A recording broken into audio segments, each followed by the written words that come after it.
I was, enjoying my time at St. Anthony Monastery, and then I started to forget about Australia and whoever there in Australia. I started to become a monk and start to learn, how to become a monk. Then suddenly, May 1980, Saturday, around, I think the 26th of May 1980, that was Saturday Eve of the Pentecost feast.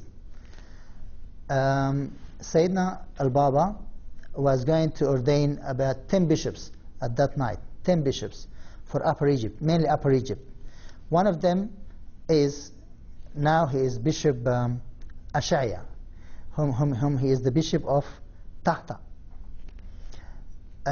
Bishop Ashaya, before he was ordained for Tahta, he went to Melbourne to serve the church there in Melbourne.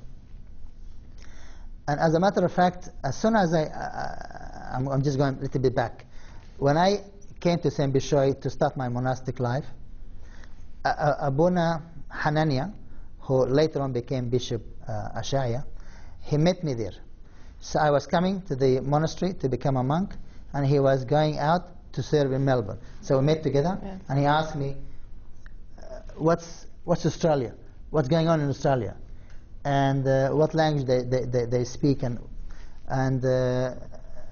what's your advices? So I sat with him and gave him all what I know about Australia.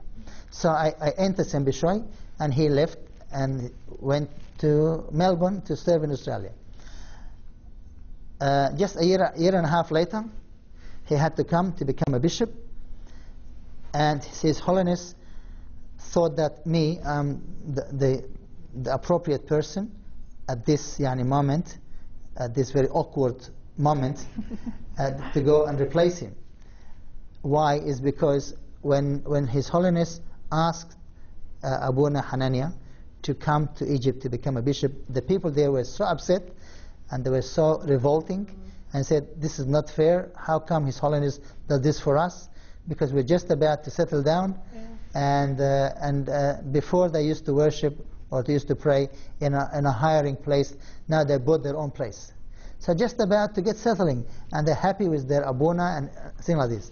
And suddenly Abuna had been taken out to go to Egypt to become a bishop. And they found themselves without any priest there. You can imagine. They got upset, yeah. And they said, we're not going to come to this church anymore. Wow. You can imagine. So they were very upset. So you came into that. You came into the right. You can imagine. Wow.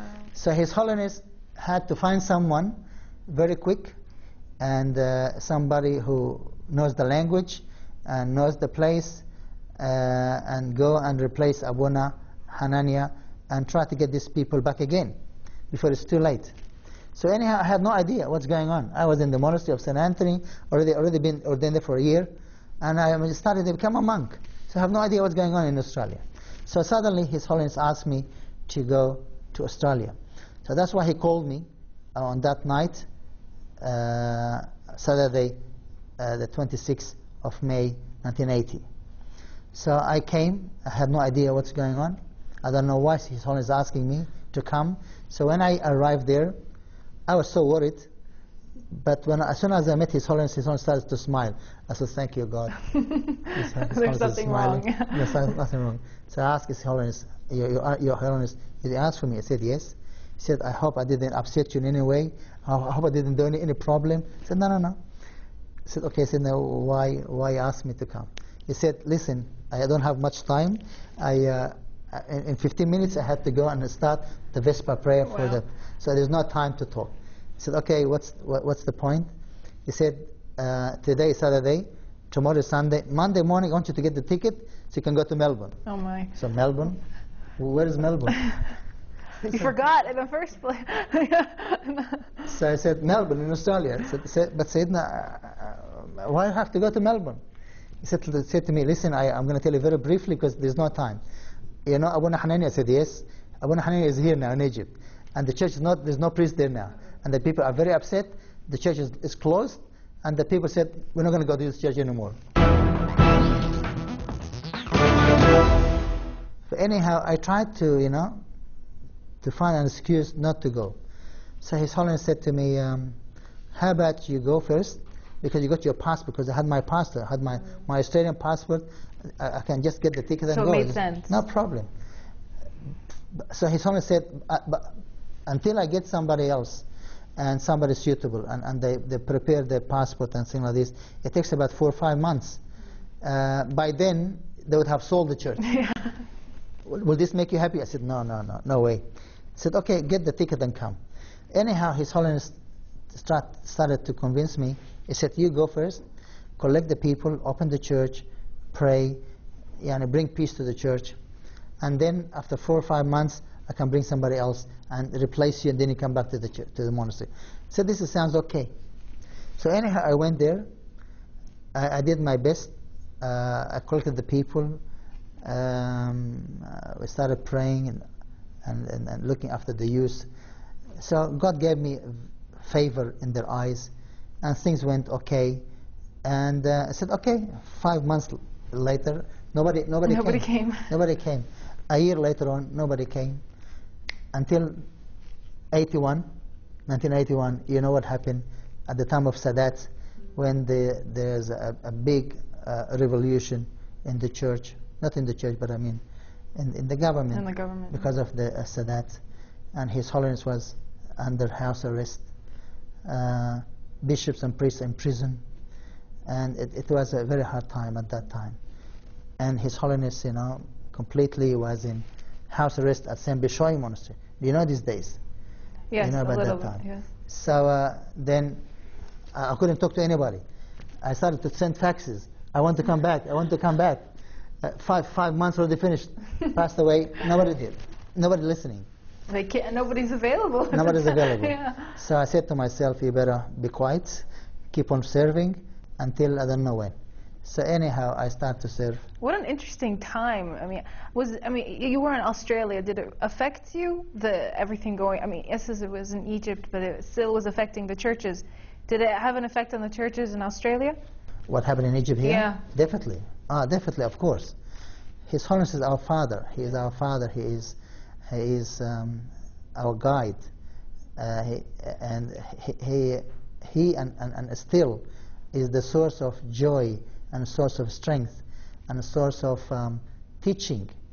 We're all indebted to him of all what we know about the Bible and the church and spirituality in general. So definitely we're affected, of course. And then having our bishops and priests in prison, why? What have they done, yeah? Definitely that was very, very much distressing at that time. But thank God it's a time that been passed away now. Shouldn't happen again. How long were you at that church then? Obviously with everything going on, nobody was able to come. So what happened after? Actually, the 4 months hasn't finished yet. I'm still in Australia. Oh, okay. That's true. So you ended up just staying So 30 years now, I'm still in Australia. Wow. I'm still serving there. But not at that Melbourne church. No. But actually, I served a lot in Melbourne. Melbourne was like my base. I love Melbourne. I love Melbourne's people. I love all Australia. But Melbourne was my base. From Melbourne, I used to go and serve in Perth, which is West Australia, then come back to Melbourne. From Melbourne, His Holiness asked me to go to Adelaide, which is South Australia. I go to Adelaide for 2 years, then come back to Melbourne. From Melbourne, I go to Tasmania. From Tasmania, I come back again to Melbourne. From Melbourne, I go to Sydney, then back to Melbourne, Everywhere. then to Canberra, then to Brisbane, back to Melbourne. So Melbourne was my base. The base. But I had an agreement with His Holiness, and that helped me a lot to live as a monk. I asked His Holiness that at least every 2 years I come back to Egypt and stay about 2 or 3 months in the monastery. And that helped me a lot to keep on and to keep my monastic life. And that was really great. So that kept me going on and on. So so every 2 years I come back to the monastery, to my original cell, which is still existing and until now at St. Anthony Monastery. When I'm tough, I'm tough. When I'm lenient, I'm lenient. It's easy to have problems in churches where they just started. When were you ordained as a bishop, and how did you feel?